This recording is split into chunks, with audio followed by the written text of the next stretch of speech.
انتقال قبایل پشتون به صفحات شمال افغانستان. در طول این دوره قبایل زیادی از میان پشتونها به سرزمین‌هایی که بخش بزرگی از جمعیت بومی آن را مردمان ترک تبار به خصوص ازبک‌ها تشکیل می‌دادند منتقل شدند.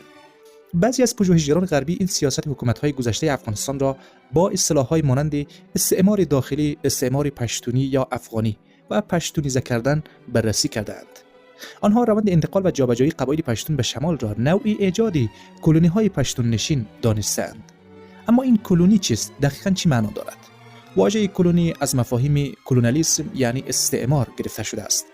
در تاریخ استعمار، کلونی‌ها یا شهرک‌های مهاجرنشین مناطقی بودند که قدرت‌های مهاجم در سرزمین‌های اشغال شده ایجاد می‌کردند و بخشی از مردم وابسته به جامعه و قدرت حاکم را در آن مناطق اسکان می‌دادند.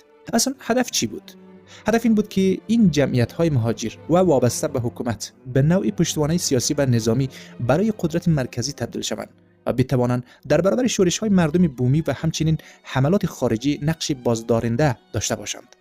در اینجا نقش بریتانیا نیز اهمیت پیدا می‌کند. انگلیسی‌ها از توسعه نفوذ دولت افغانستان در ترکستان حمایت می‌کردند. در همین دوره انگلیسی‌ها در کنار حمایت از گسترش حاکمیت دولت افغانستان در ترکستان تلاش کردند نام این منطقه را نیز تغییر دهند.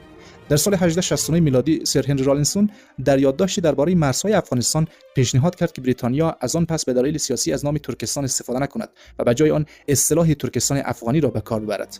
بر اساس پیشنهاد او نقشه‌های جدیدی از افغانستان چاپ شد و از آن زمان منطقه آن سوی آمو با عنوان ترکستان روسیه و منطقه این سوی آمو با عنوان ترکستان افغانی معرفی شد.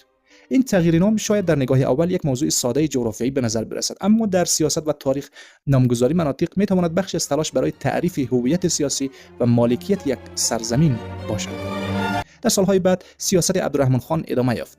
در نتیجه قبایل پشتون بیشتر در مناطق هموار و حاصلخیز شمال اسکان داده شدند و بخشی از ازبک‌های بومی به سمت مناطق کوهپایه‌ای رانده شدند. برای این سیاست عبدالرحمن خان معمولاً دو انگیزه اصلی ذکر شده است. انگیزه نخست پاسخ به مانور و گسترش نفوذ روسیه در آسیای مرکزی بود و انگیزه دوم پر کردن مناطق شمالی با قبایل و گروه‌هایی بود که به حکومت مرکزی وفادار باشند.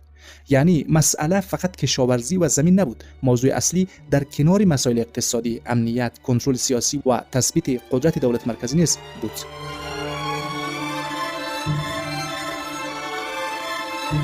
برخی پژوهشگران غربی این پروژه را با عنوان طرح یاتی نیز بررسی کردند. نام این طرح از سر چارلز یات، افسر انگلیسی گرفته شده است، کسی که از انتقال پشتونها به صفحات شمال حمایت می‌کرد. یات حتی اصطلاح افغانیزه کردن را مطرح کرد. او در سال 1893 میلادی در یک یادداشت نوشت: این تنها قبایل غیر افغان مانند ازبک‌های میمنه، هزاره‌های هراتی و جمشیدی هاست که با ترکمن‌ها یا روس‌ها ارتباط و معاشرت دارند و زمانی که توسط افغان‌ها محاصره شوند آنان به خطر می‌گردند. اگر این جمله را در چهارچوب سیاسی آن زمان بخوانیم منظور از آن روشن‌تر می‌شود. از دید یات اگر گروه‌هایی که از نگاه حکومت غیر افغان محسوب می‌شدند در اطراف خود با جمعیت‌های وفادار به حکومت محاصره شوند، ارتباط آنان با ترکمن‌ها یا روس‌ها کاهش پیدا می‌کند و احتمال تهدید سیاسی و امنیتی آنان نیز کمتر می‌شود. و این ترتیب هدفی که به پلان یاتی نیز نسبت داده می‌شود فقط افزایش جمعیت پشتونها در شمال نبود. هدف گسترده‌تر آن ایجاد شرایطی بود که پشتونها بتوانند بر زندگی سیاسی، اجتماعی و زراعتی جمعیت‌های ترک‌تبار شمال مسلط شوند.